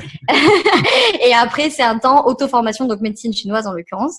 Mais j'adore la politique, j'adore la philosophie, l'histoire, voilà. Donc, je passe beaucoup de temps à lire, comme on a dit, à entamer 15 bouquins, à regarder des documentaires de théologie. Je suis une grande passionnée de l'histoire des religions. Donc voilà, je fais des trucs improbables, il faut marrer mes potes. Mais moi, je suis la meuf qui est capable de passer 3 heures dimanche matin à regarder un truc de physique quantique alors que j'en ferai jamais rien de ma vie, tu vois. Mais ça m'éclate. D'accord. Beaucoup de choses, du coup. Et une grande importance aux amis et à la famille. Ouais, ça c'est hyper important. Ma famille, très clairement, en plus, nous c'est des familles méditerranéennes. Donc en plus, famille, c'est pas mon frère et mes parents, c'est les cousins, les oncles, les tantes, les grands-oncles, les cousins des oncles, tout ça là. Donc ça c'est très important pour moi. Et les amis aussi, parce que alors j'ai des amis non entrepreneurs qui sont les amis que je m'étais faites plutôt à la fac médecine, psycho, etc., qui sont très importantes dans mon équilibre parce que je les connais depuis longtemps et parce qu'elles sont pas entrepreneurs aussi. Et qu'il y a des moments où j'ai juste envie de voir des gens qui me parlent pas de boulot et qui me parlent pas de business et qui me parlent pas de business model, de business plan, de comptabilité, de prêt bancaire, voilà. Et à l'inverse, aussi mes amis entrepreneurs qui, à l'inverse, sont aussi hyper importants pour moi parce que ils comprennent et qui vont me soutenir. Là, j'ai eu une merde avec une cliente il y a 2 semaines. Le réflexe, ça a été de dire les copains, vous faites quoi ce soir? Venez, on va boire un verre, ce que vous voulez, on mange un burger, je m'en fous. Mais j'avais juste besoin de travailler avec des gens qui comprenaient ça et de partager nos malheurs et nos bonheurs aussi, bien entendu. C'est vrai. Et ça me fait réfléchir sur les entrepreneurs. C'est vrai que souvent, quand on est avec des personnes qui sont aussi entrepreneurs, on parle beaucoup de business et de choses comme ça. Mais je suis d'accord qu'il y a aussi besoin de parler d'autres choses et de chiller, tu vois, comme mais complètement, pour refaire le lien avec ton podcast. Et moi, ce que j'aimerais faire justement avec chill et tout ça, c'est justement de rencontrer des entrepreneurs, mais comme si c'était tes potes et que t'as pas besoin d'avoir une intention réelle derrière, si ce n'est que vraiment passer un bon moment avec des gens qui vont te comprendre aussi, mais être vraiment en totale transparence, parce que je trouve que c'est compliqué d'avoir ça en fait. Je trouve que déjà c'est un métier, c'est une fonction entre guillemets, où déjà tu brasses ça toute la journée. Je veux dire, l'entrepreneuriat, ta boîte qui est un peu ton bébé, tu l'amènes partout avec toi, elle est là la nuit, elle est là le matin, tu peux pas la laisser une semaine sans manger. On sait tous ce que c'est, ça te trotte dans la tête tout le temps, ça peut t'empêcher de dormir, c'est au milieu de ton couple, de tes enfants, partout. Moi en plus j'ai une famille d'entrepreneurs.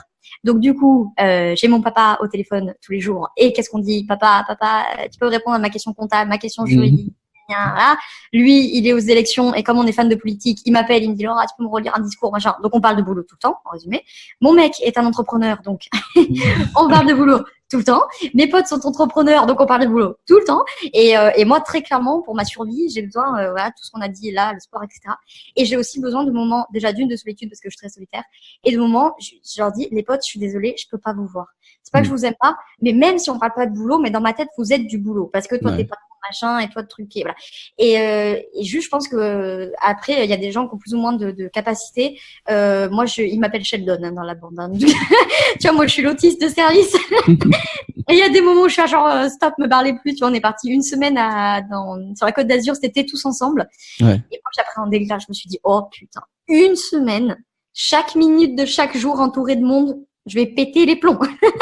Et j'ai tenu jusqu'au jeudi. Et le jeudi, j'ai regardé les copains me dire, vous m'en voulez pas? Je vais m'enfermer à double tour dans la chambre, hein? Laissez-moi 4 heures, ça va aller. Ils me regardaient bizarre. Au mec, il était genre, non, vous inquiétez pas, c'est normal. Ouais, c'est normal. Elle va prendre un Xanax, ça va bien se passer. Ouais, ok. On va maintenant passer aux 3 dernières questions de la fin. Alors, la première, quelle est la recette ou le plat dont tu ne te lasses jamais? Les burgers. Les burgers. Une particularité du burger, lequel? Sur Lyon, King Marcel et les burgers de papa et plutôt classique. Cheese bacon. Ouais, voilà. Avec de la poitrine fumée, ça c'est cool. Ouais. Des oignons, ça, c'est la base. Voilà. Pas de poulet, c'est vrai, un truc au poulet. D'accord. Je comprends pas le concept. Ouais, moi non plus, je suis pas très fan. Mais bon. Bref. Quel est ton film préféré? Film préféré. Alors, ça, c'est vraiment une question. Tu m'as posé une colle. Parce que tu m'as dit précisément le film que si je pouvais en regarder plus qu'un seul et unique toute ma vie. Ouais. Alors, je t'aurais bien dit Desperate Housewives. Parce que je regarde ça tout le temps. Mais vraiment, le film, pour moi, qui est génial, c'est pas très étonnant, c'est L'homme qui murmurait à l'oreille des chevaux. Ok. Oui, parce que déjà, d'un point de vue équestre, certes, mais aussi d'un point de vue humain, ce film, il est magnifique. D'accord, très bien. Et est-ce que tu as une anecdote du coup en rapport avec le sport ou l'alimentation? Ouais, alors je me suis cassé la tête pour les trouver. Alors sur l'alimentation, j'ai pas d'anecdote particulière, à part une fois une anecdote un peu drôle, c'est tout est relatif. Mais quand j'ai eu du coup la première fois le régime de médecine chinoise, j'avais des trucs, comme on a dit, un peu improbables, tu vois, genre fleurs de chrysanthème, graines de lotus. Ouais. Et donc en fait, je me suis retrouvée dans une épicerie asiatique au fin fond de Lyon, vers Pardieu là-bas, dans un truc improbable, dans une rue improbable. Enfin bon bref, un truc improbable. Mais bon, j'ai trouvé ce que je cherchais. Et anecdote sport. Alors au début, je me suis dit que j'allais te raconter une ribambelle de chute à cheval, s'il y en a des comiques quand même. Mais l'anecdote sport drôle peut-être, c'est que quand justement on part une semaine avec les copains entrepreneurs, c'est moi qui suis missionnée prof de sport, notamment pour le yoga. Et que du coup la dernière semaine, voilà, ils ont été assidus et attentifs les 3-4 premiers jours, et à partir du jeudi, ça a été n'importe quoi. Les cours de yoga comme t'as jamais vu. Tu sais, en cours de yoga, c'est calme. Ouais. Concentration, là c'était le bordel. Il y a tout le monde qui rigolait. C'était la fête du slip là. Ouais, c'est n'importe quoi. J'étais là, genre c'est bon, je démissionne. Là, je me casse. Je change de tête. D'accord. Pour terminer, alors, est-ce que tu peux donner aux auditeurs les liens vers lesquels ils peuvent te retrouver? Les liens, déjà le lien du site, biendantaboîte.fr. Voilà. Là où je vais être active, ça va être le groupe privé Facebook. Alors l'URL, je crois que c'est Facebook /groups bien ta boîte groupe ou groupe bien ta boîte ou quelque chose comme ça. Bref, ils vont le retrouver de toute façon. Instagram où je suis active aussi et mon LinkedIn Laura Besson /Laura Besson. D'accord. Comme d'habitude, je mettrai les liens pour te retrouver, évidemment. Bien, je te remercie, Laura, d'être passée sur le podcast. Merci à toi. Et à bientôt. À bientôt. Ciao. Merci d'avoir écouté cet épisode jusqu'au bout. J'ai encore besoin de vous 2 petites minutes. Si l'épisode vous a plu, je vous invite à laisser un avis sur iTunes ou Apple Podcasts. C'est vraiment ce qui m'aide le plus à gagner en visibilité. Et en cadeau, je vous offre mon e-book de plus de 20 recettes healthy pour booster votre énergie. Elles sont prêtes en moins de 15 minutes. Elles sont très simples et efficaces et surtout très bonnes. Et puis, entre nous, même si vous ne mettez pas d'avis sur iTunes, je vous les mets dans les notes de l'épisode parce que je suis trop sympa. Alors pour mettre un avis sur iTunes, c'est très simple. Lancez iTunes depuis votre ordinateur ou Apple Podcast depuis votre smartphone. Cherchez Chill by Feta Fitness. Allez dans la section notes et avis et laissez un avis. Merci de soutenir ce podcast et à bientôt pour un nouvel épisode.